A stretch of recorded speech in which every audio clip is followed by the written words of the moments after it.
almost 2 full minutes of opening credits. How far is Molestown? Why does Littlefinger want to meet in Molestown? What's the point of setting the meeting there? Also, why is Molestown still in ruins? The Night's Watch had plenty of time to rebuild after the wildling attack. Where are Littlefinger's guards? Shouldn't he have people protecting him? He is a lord after all. I rode north with the Knights of the Vale to come to your aid. They're encamped at Moat Cailin as we speak. So, after this exchange, we can safely assume that the Knights of the Vale will be involved in the Battle of the Bastards right from the beginning, because Sansa is not an idiot, right? Right? Bueller? If you didn't know, you're an idiot. If you did know, you're my enemy. The show basically took its smartest character, Littlefinger, and turned him into a complete idiot who's too stupid to know how to breathe, and that shit deserves 10 sins. Would you like to hear about our wedding night? Erotic novels. What do you think he did? How the fuck is Littlefinger supposed to know? According to Dumb and Dumber, he's an idiot, remember? Lady Sansa asked you a question. This goes on for some time. I made a mistake. A horrible mistake. I underestimated a stranger. Which is something that Littlefinger never would have done earlier on in the show, when the screenwriters actually knew what they were doing. But sure, why not ruin his character? It'll be hilarious. I can still feel it. I don't mean in my tender heart, it still pains me so. I can still feel what he did in my body standing here right now. Are you sure you're not just on your period?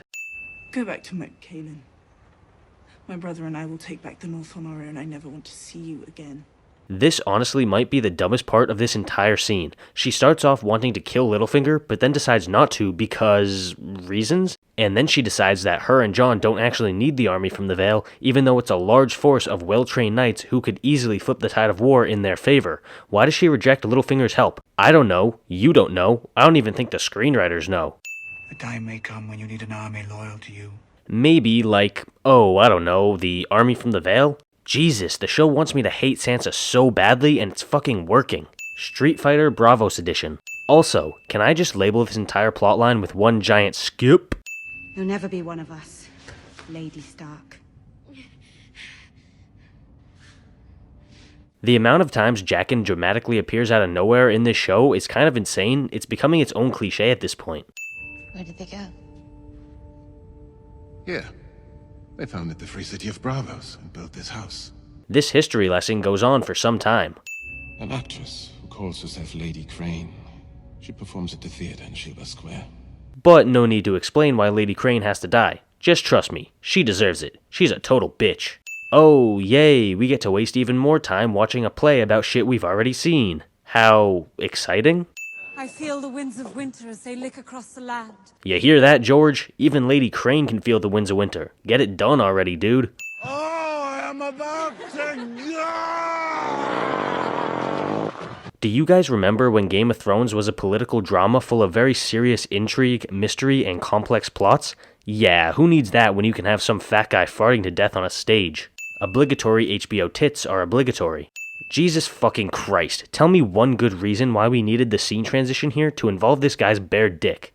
I'm a rum girl. If they've been doing this play for a while now, as the show implies, then how does he not already know about her drinking habits? It seems like the show just needed an excuse to give Arya this information so she knows where to put the poison. And now we return to our regularly scheduled programming, Bran the Exposition Machine. So the Night King was just some random dude with no significance to the actual story? How exciting. Also, why does stabbing a guy with dragonglass turn him into a White Walker? Dragonglass is what kills them, so it doesn't make sense that it would also make them. In his name, we gather today to choose a new king as our leader. Okay, this entire scene absolutely sucks dick. The book version was amazing, and Euron's introduction was badass, but this shit right here is very watered down and it feels very contrived. Until our little raids buzz through their kingdoms long enough to become a nuisance. Then they swat us down. They conquer us. Humiliate us. The Iron Islands were a much bigger threat in the books than in the show, and it's very disappointing to see them be more or less disregarded in these later seasons. She is a reaver. She is a warrior. She is Ironborn. She is the shield that guards the realms of... Whoops, sorry, wrong plotline. This is our queen. And just like that, all of these macho dudes who have been following a monarchical patriarchy for their entire lives are suddenly totally cool with having a female leader, because that makes sense. I claim the Salt Throne. This entrance is such a cop-out when you remember how it went down in the book. Even heard you have no cock. Cock jokes. 80% of the dialogue post season 4. I did.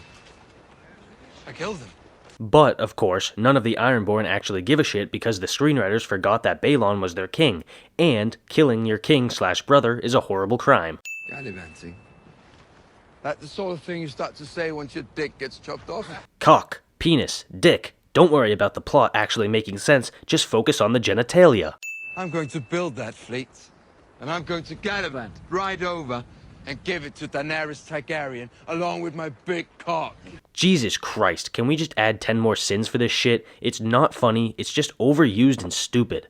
So nobody saw Theon and Yara escaping with their men? Nobody bothered to keep an eye on the two people who tried to undermine the new king? Yeah, that checks out. Where are my niece and nephew?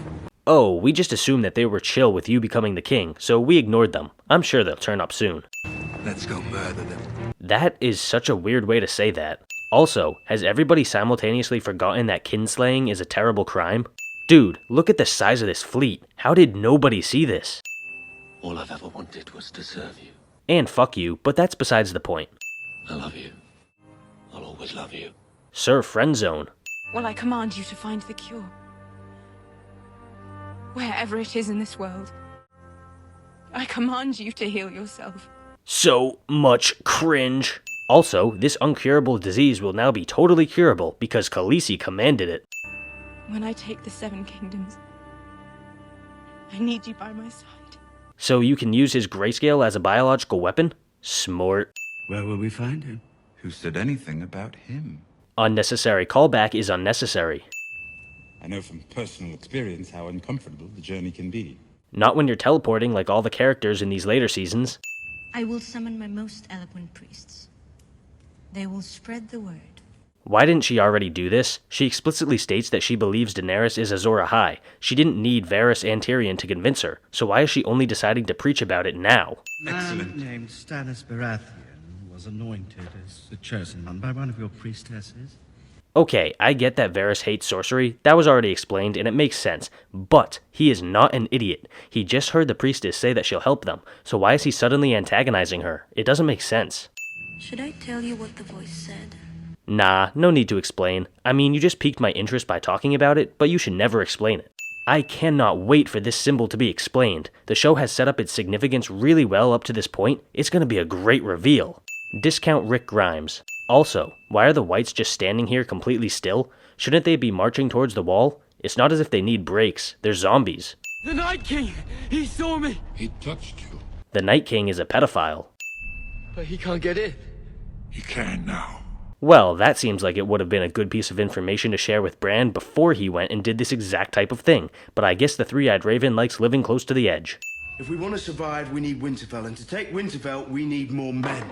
John's dialogue in Season 6 has basically just been him bitching about needing more men. Also, why doesn't Sansa tell him about the Veil? It makes no sense. The Umbers, the Karstarks, and the Manderleys. I'm honestly surprised that Dumb and Dumber even remembered that those houses exist. Also, while we're talking about houses that could potentially help the Starks, why is nobody talking about House Reed? The Crannig men could definitely be helpful, but I guess we kinda just forgot about them. The Umbers gave Rickon to our enemies, they can hang. I mean, Small John Umber literally died defending Robb at the Red Wedding, so the fact that the Umbers have suddenly sided with the Boltons is ludicrous. My uncle the Blackfish has reformed it and retaken Riverrun. The Blackfish is not your uncle, Sansa. He's your great-uncle. Damn, I know your own family better than you do. We can send the Blackfish a raven. We can't risk Ramsay intercepting it, it has to be you.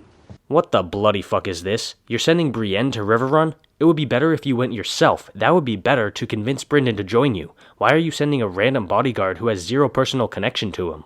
Then why did you lie to him when he asked you how you learned about Riverrun?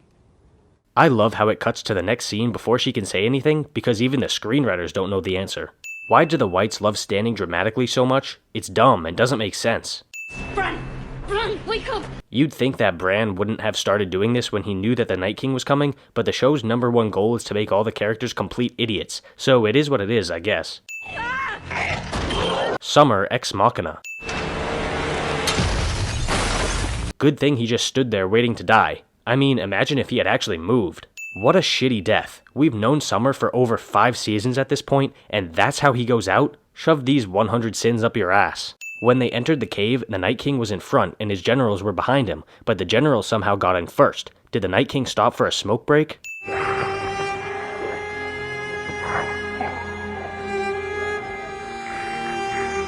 This is probably the only death post-season 4 that is not incredibly stupid. Hodor's character is essentially complete here, with him dying to protect Bran. It's actually not that bad, and maybe even deserves a send back.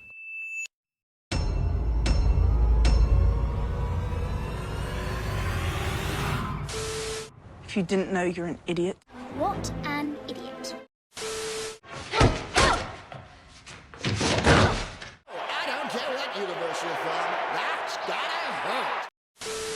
I claim the Salt Throne. I'm the captain now. He saw me! The Night King! He saw me! He touched you. He took my innocence.